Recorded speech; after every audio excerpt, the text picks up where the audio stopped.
आदरणीय सुशील कुमार मोदी जी, आदरणीय तारकिशोर जी, आदरणीय रेणु देवी जी, आदरणीय जनक चमार जी, आदरणीय रामप्रीत पासवान जी और आज जनता दल यूनाइटेड से ज्वाइन करने वाले तमाम साथियों। ठीक ही कहा आरसीपी बाबू ने, आदरणीय सुशील जी ने, विजय सिन्हा जी ने। एक तो बड़ा स्पष्ट है कि कल तक नीतीश कुमार जी जिस नाम पर अपनी राजनीति कर रहे थे वो 1994 में लवकुश के नाम पर समता पार्टी का गठन हुआ। आज हम आपको भरोसे के साथ ये कह सकते हैं कि पूर्ण रूप से लवकुश अब जनता दल यूनाइटेड से निकलकर भारतीय जनता पार्टी की तरफ आ गया है। और नीतीश कुमार जी, अब तो सिर्फ आपके पास कोई आपका वफादार आदमी नहीं रह गया। अब भारतीय जनता पार्टी, जहां हम 43 साल में 21वें अध्यक्ष के तौर पर काम कर रहे हैं, वो तो एक पॉकेट की पार्टी है। और रामचंद्र राव यहाँ बैठे हैं, ये तो ज्यादा जानते हैं नीतीश कुमार जी को, लेकिन मैं लंबे समय से नीतीश कुमार जी की राजनीति को देखते रहा हूँ। और नीतीश कुमार जी को मुख्यमंत्री बनाने के लिए हम लोग सभी लोग, भाजपा के लोग हो या मैं स्वयं जेल भी गया, लेकिन नीतीश बाबू आप बदल चुके हैं। अब आपकी स्थिति भी नहीं है कि आप बिहार संभाल सकते हैं। इसलिए आप बिहार में 2024 में नरेंद्र मोदी जी के नेतृत्व में पूरा एनडीए जितना वोट था, जो 56 से 60% तक जो वोट हमको 2019 के चुनाव में मिला था, वो पूर्ण रूप से 2024 में नरेंद्र मोदी के नेतृत्व में फिर से हमको मिलेगा और 40 की 40 सीट हम फिर जीतकर आदरणीय नरेंद्र मोदी जी को देने का काम करेंगे। और आज ये लोग बड़ा चर्चा करते हैं, इनके राष्ट्रीय अध्यक्ष जी ने ही कहा था गांधी मैदान की सभा में कि नीतीश कुमार जी का जो हथेली के अंदर एक दांत है, अब तो डॉक्टर भी हम लोगों के पास आ गए हैं, आरसीपी बाबू, अब हम लोग इसका इलाज करेंगे। और जो जनता दल यूनाइटेड के राष्ट्रीय अध्यक्ष का सपना है, उस सपने को भी पूरा भारतीय जनता पार्टी की रहेगी। और नीतीश कुमार जी को 2024 में भी जिस तरह उनको बीच बीच में कीड़ा काटता है प्रधानमंत्री बनने का, 2013 में एक बार कीड़ा काटा था, तो पिछले बार तो आरसीपी बाबू थे तो 2 सीट आ गया था। अमृत तो आरसीपी बाबू भी भाजपा की सदस्यता ले चुके हैं। 2024 में नीतीश कुमार जी का खाता नहीं खुलने वाला। आजकल ये लोग नोटिस भेज रहे हैं। अरे मैंने तो नीतीश बाबू को कहा, नीतीश बाबू आज भी लीगल नोटिस भेजे, मैं उसका जवाब देने के लिए तैयार हूँ। आप क्या व्यवस्था कर रहे हैं बिहार में? पूरी तरह आपको लिस्ट जारी करूंगा। बिहार में कितनों को धोखा दिया वो तो सुशील जी ने आपको बताया। कितने जगह जनता दल यूनाइटेड के लोग शराब माफिया से जुड़े हैं, वो भी लिस्ट हम जारी करेंगे, एकदम बेफिक्र रहिए। कहाँ कहाँ शराब बेचने में लोग पकड़ा रहे हैं, वो भी लिस्ट आपको उपलब्ध कराया गया। इसलिए आज भारतीय जनता पार्टी और मजबूत हुई है। भारतीय जनता पार्टी को रामचंद्र राव का समर्थन मिला है, उनकी पूरी टीम का। बिहार में मुख्यमंत्री पद पर है आदरणीय तारकिशोर जी, मोबाइल पकड़े तो रखो, रेणु देवी जी, पासवान जी, जनक जी, हल्का पीछे करना ना, और जितने यहाँ बीजेपी के सभी सम्मानित पदाधिकारीगण हैं और जितने साथी आज यहाँ किए हैं, सबके प्रति मैं आभार प्रकट करता हूँ और सबको बहुत बहुत धन्यवाद देता हूँ। सबसे पहले साथियों, जहाँ हम लोग इकट्ठा है, मैं बगल में देख रहा हूँ, इसका नाम स्वर्गीय अटल बिहारी वाजपेयी जी है। तो सबसे पहले तो उनके प्रति श्रद्धा अर्पित करते हैं। और स्वर्गीय अटल जी का जो व्यक्तित्व था और जिस प्रकार का नेतृत्व उन्होंने इस देश को दिया था, आपको याद होगा 1998 में जिस प्रकार से अपने देश की ताकत परमाणु क्षेत्र में बढ़ाया था, दुनिया आज भी याद करती है। आज हम लोग इस देश में आदरणीय नरेंद्र मोदी जी के नेतृत्व में अपनी पहचान पूरी दुनिया में बना रहे हैं। आप सब जानते हैं कि आज भारतवर्ष एक ऐसा राष्ट्र है जो आबादी में तो नंबर 1 हो ही गया है, लोकतंत्र भी नंबर 1 का है। और आदरणीय प्रधानमंत्री जी ने जो काम किया आर्थिक क्षेत्र में, आज दुनिया की 5वीं सबसे बड़ी अर्थव्यवस्था है। जहां नीतीश बाबू कहते हैं कुछ काम ही नहीं हो रहा, नीतीश बाबू जरा बताइए, जब कुछ काम ही नहीं हो रहा है, ये भारतवर्ष दुनिया में कैसे 5वीं सबसे बड़ी अर्थव्यवस्था बनी? इस साधारण उपलब्धि है। आप देखिए पूरी दुनिया में किस प्रकार से कोरोना ने अपना कोहराम मचाया था।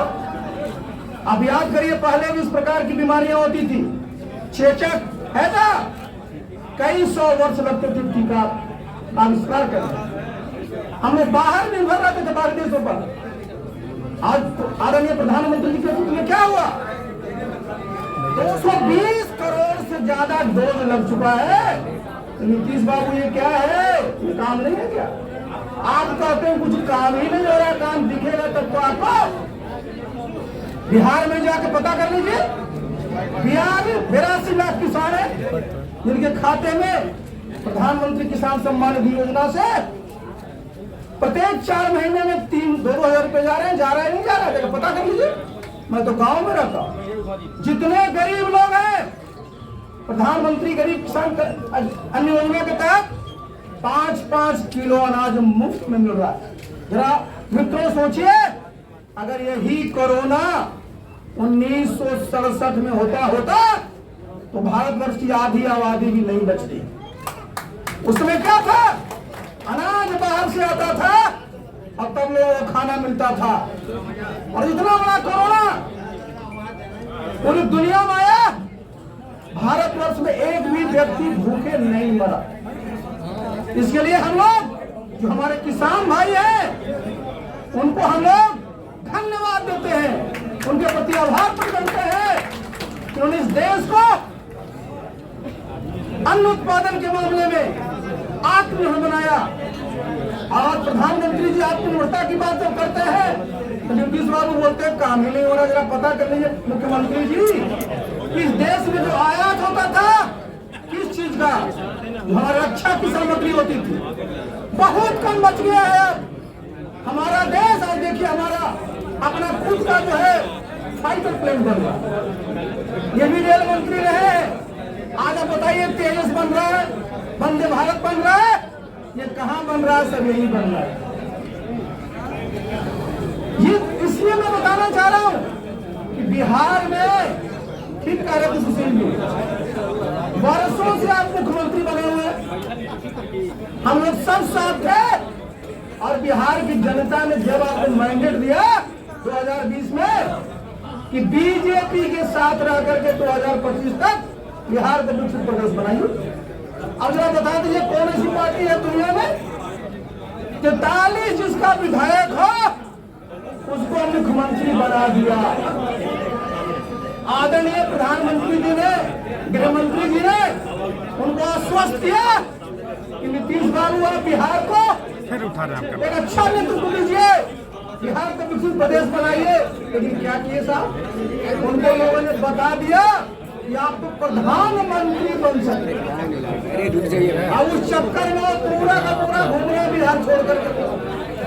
तो देखिए, मैंने तो पहले भी कहा था, आप लोग सुने भी हैं उसको कि पीएम थे, पीएम है और पीएम रहेंगे।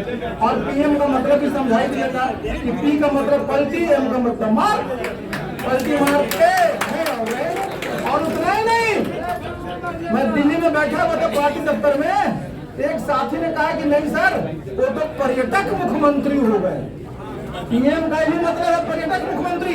अब बताइए कौन मुख्यमंत्री इस देश में है जो अपनी प्रदेश की चिंता छोड़ कर करके 3 दिन में 3 प्रदेशों में जा रहा है।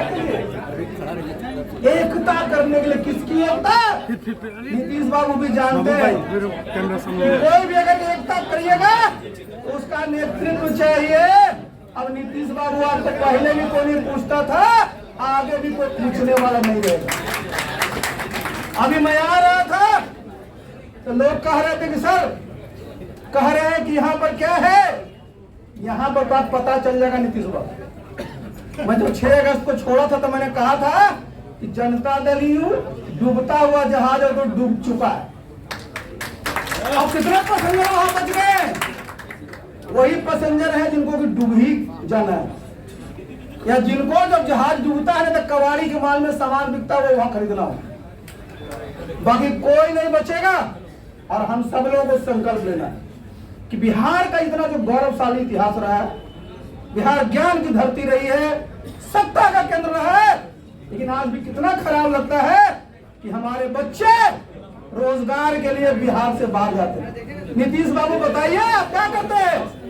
पूरे बिहार में घूम करके लोगों को मुंह में सुंघाते हैं कि दारू पिया कि नहीं पिया। आप जरा समझिए, सबको बता रहे हैं कि आप कौन जाति के हो। नीतीश बाबू आप ये बताइए कि 17 साल में निजी क्षेत्र में कितना निवेश है। जब तक निजी क्षेत्र को नहीं खोलिएगा, निजी निवेश नहीं आएगा, तब तक हमारे बच्चों को कहाँ रोजगार।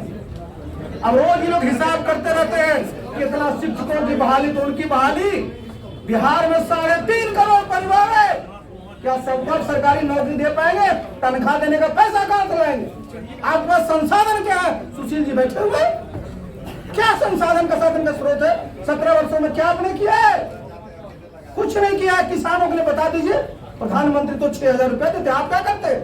यही देखिए सोच आदरणीय नरेंद्र मोदी जी, नीतीश कुमार जी को समझिए जरा। वो चाहे आपके पास 1 कट्ठा जमीन है तो भी आपको 6,000 रुपए मिलता है। अब मुख्यमंत्री जी, आपकी फसल जब बर्बाद हो जाए, बाढ़ से बर्बाद हो जाए, सूखा से बर्बाद हो जाए, ओला से बर्बाद हो जाए, तब उसका सर्वे करा करके, असेसमेंट करा करके आपको पैसा देंगे तो धंधा भी हो जाएगा और मनाते रहते हैं किसान का फसल नुकसान हो जाए। आप एक चीज बता दीजिए कि सीधे किसी को दे रहे, वो नहीं देते।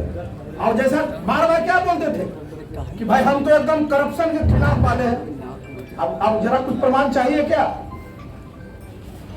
कहते थे क्राइम के खिलाफ है, तो हमने कहा कि देखिए वो सब सी भूल चुके हैं, एक ही सी याद है और वो है चेयर वाली सी। किस प्रकार से कुर्सी पर है, और कुर्सी पर आप कब तक रहिएगा? बिहार की जनता आपको कुर्सी पर नहीं रहे। सब आपको समझ गए हैं, सबको लगता है कि आपने जिस प्रकार का विश्वासघात बिहार के लोगों के साथ किया है, जनादेश के साथ किया है, लोग उसको बर्दाश्त नहीं करेंगे। साथियों, हमारे यहाँ भारतीय जनता पार्टी में इतने साथी सम्मिलित हुए हैं, मेरा यकीन अनुरोध होगा सबसे कि जनता दल यू, मैंने बताया कि हम तो राष्ट्रीय अध्यक्ष रहे। इस पार्टी को जैसा सुशील बाबू बता रहे थे, हम लोगों ने बूथ तक खड़ा करने की कोशिश की। मेरा अनुरोध होगा कि जहां जहां भी जनता दल यू के हमारे साथ बच गए, उन सबको जोड़ लेना है। और हम लोगों को, सुशील जी तो 2025 बोल रहे हैं, 2025 तक चलेंगे, हमको नहीं लगता है चलने वाले हैं। और जब भी चुनाव हो, लोकसभा का चुनाव, विधानसभा का चुनाव, तो भारतीय जनता पार्टी को नंबर 1 बनाना है। सरकार भारतीय जनता पार्टी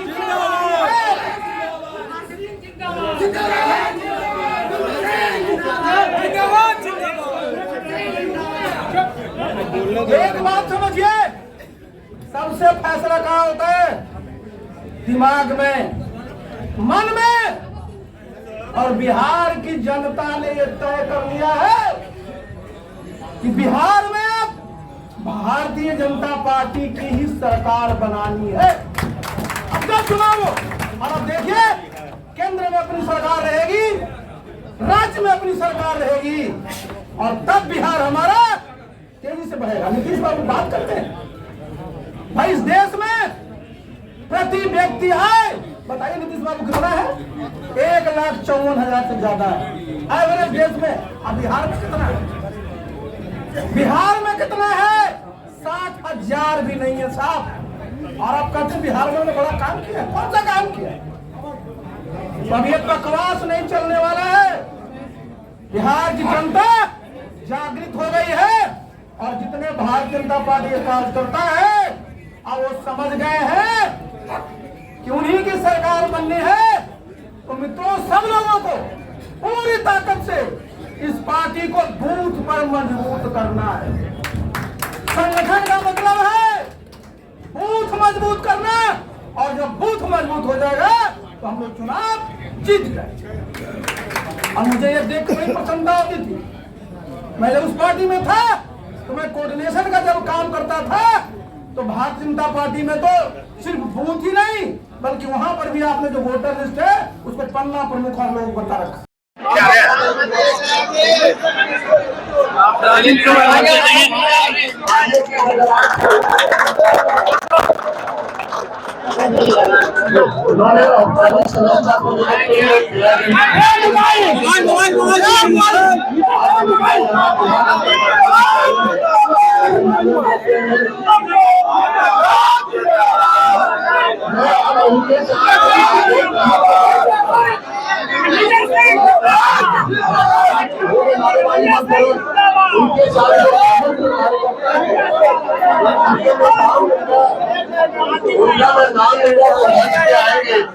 माननीय प्रदेश अध्यक्ष माननीय सुशील कुमार मोदी, माननीय विजय कुमार सिन्हा जी, माननीय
प्रचारक हैं जनता दल यू के। जैसे हमारा संगठन मंत्री होता है उसी प्रकार रामचंद्र बाबू ने खून पसीना एक बहाकर जनता दल को खड़ा करने का काम किया। और अगर 13 साल 14 साल नीतीश कुमार की सरकार ने अगर अच्छा काम किया उसका 2/3 श्रेय अगर किसी एक आदमी को देना है उस व्यक्ति का नाम रामचंद्र प्रसाद सिंह है। अगर रामचंद्र बाबू नहीं होते, अगर आरसीपी सिंह नहीं होते ये सरकार इतना बेहतरीन परफॉर्म नहीं कर पाती। लेकिन अपनी कुर्सी के लिए मुख्यमंत्री पद पर बने रहने के लिए इन्होंने सबों को धोखा देने का काम किया। जो नीतीश कुमार के बारे में कहावत प्रचलित है, ऐसा कोई सगा नहीं जिसको नीतीश ने ठगा नहीं। कोई ऐसा आदमी नहीं है जिसको ठगा नहीं है। और रामचंद्र बाबू आपने उनको अपमानित किया, बेइज्जत किया, आपने आरोप लगाया। जिनको भी हटाना होता है तो आरोप लगाते हैं ये दंगाई है, ये बीजेपी से मिल गया, ये बीजेपी का एजेंट है। अगर 20 साल 25 साल तक रामचंद्र बाबू आपके साथ थे तो आपको पता नहीं चला कि ये किसके एजेंट है। तो इसलिए नीतीश कुमार आपकी उल्टी गिनती शुरू हो गई है।